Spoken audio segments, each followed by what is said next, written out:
আসসালামু আলাইকুম, তোমরা সবাই কেমন আছো? আলহামদুলিল্লাহ আমি ভালো আছি। চলে আসলাম ফুটু ব্লগসে। এদিক দিয়ে যে ভাবি দিয়ে পাঠাইছি বেকারিতে, তো ভাবি যে দেখছো বক্সের ভিতরে বিস্কিট ইয়া করছে, ভরে ফেলাইছে।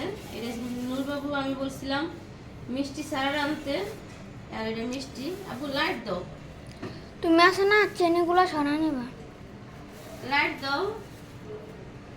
তো এই যে আরেকটা আছে বিস্কিট। তো এই জাস্ট ইয়া খাবো, বিকালে ভাবি নাস্তা খাবে, রুটি ডিম দিয়ে ভাজবে।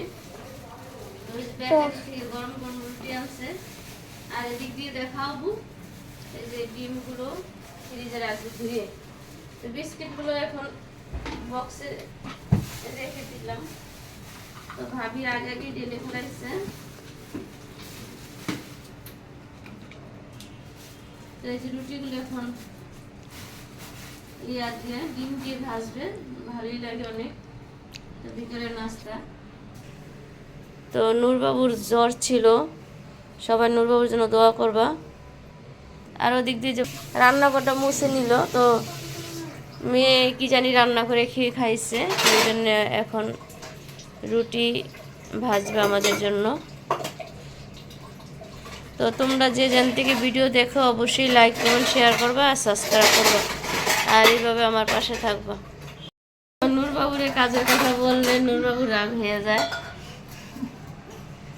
তো এই যে এখন ডিম ফাটাবে।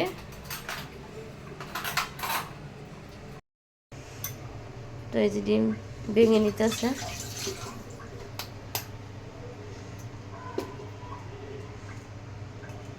চিনি দিব না চিনি ছাড়া খাইবে? চিনি হালকা দিবেন, ডিমের খোসা পড়ে গেছে। নূর একটু চিনি বয়ম বানা তো।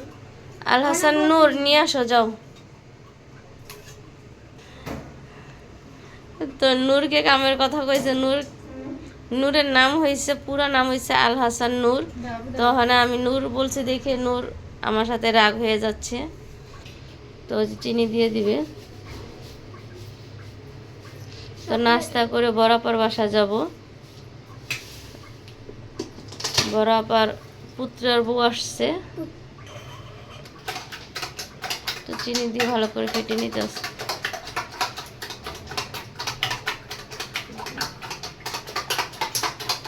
ডিম আর দিবেন না? হারসে তো এখন খাইবো না। নূরে তো কেক খাইলো, বিস্কিট খাইলো। মাঝখানে তো কম ছিল ডিমের দাম। ওই 10-20 টাকা কমা, যদি এক লগে 50-60 টাকা কমতে পারে। আমাদের ঘরে ডিম থাকলে আর কিছু লাগে না। দেখো ডিম 30টা করে আনে। কয়দিন যায়? এক সপ্তাহ না ভাবি? কি কি ভাবি জানতেছে কি কয়দিন যায়? 30টা ডিম এক সপ্তাহ গেলে তো বড় হয়ে যেতাম। আচ্ছা, তোমার 4 দিন যায়নি, তুমি হিসাব করো।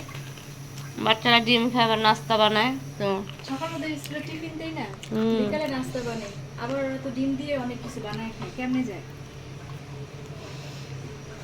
আর ওই ডিমের উপরেই চলে ওদের জীবন। তেল দিতেছে।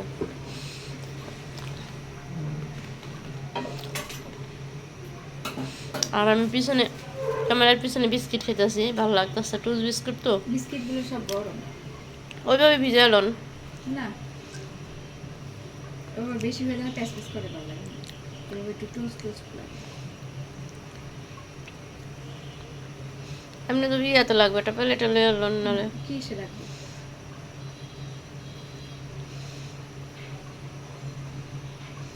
তাওয়া তো গরম হয়নি।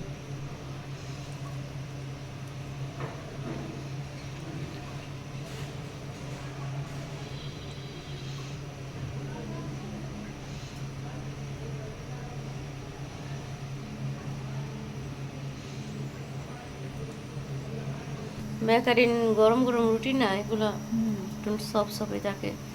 দোকানে আপনার এই যে অনেক দিন করে রাখে ওগুলো শক্ত থাকে। হাইটটা কষ্ট করে যায় আর ফ্রেশ গুলো অনেক ভালো। এখন ভালোই হয়েছে এলাকার ভিতরে, শুধু তোমার লাইট বেকারি হওয়াতে সাইডে নিয়ে যাও। তেল দিবেন না? না, বেশি তেল দিলে তো আবার চিটচিটে পারবো। ভাবি দুইটা একসাথেই দিয়ে দিছে।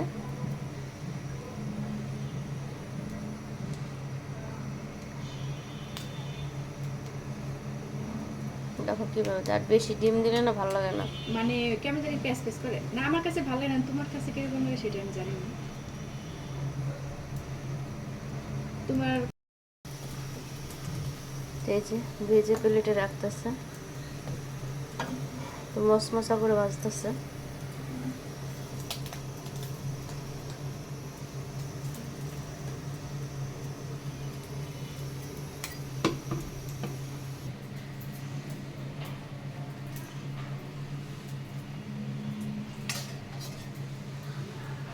তো সবগুলো ভাজলো না, অল্প করে ভাজলো রুটি, এই যে ডিম দিয়ে।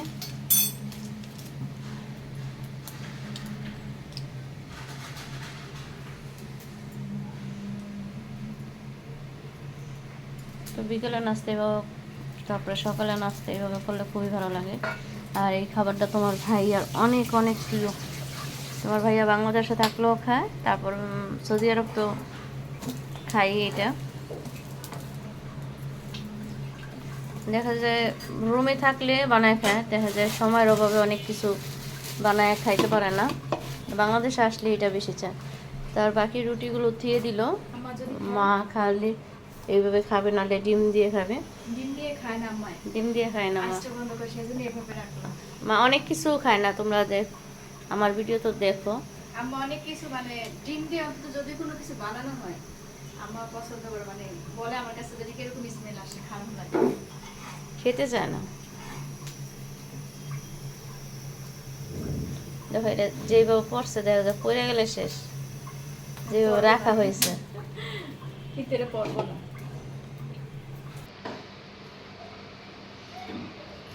দেখতে দেখো ভাবে নাস্তা নিয়ে আসছে। গরম, অনেক গরম পড়ছে আজকে। গরমে ভালো লাগে না বাড়ি কিছু বানাতে। ঘরে কেউ নাই।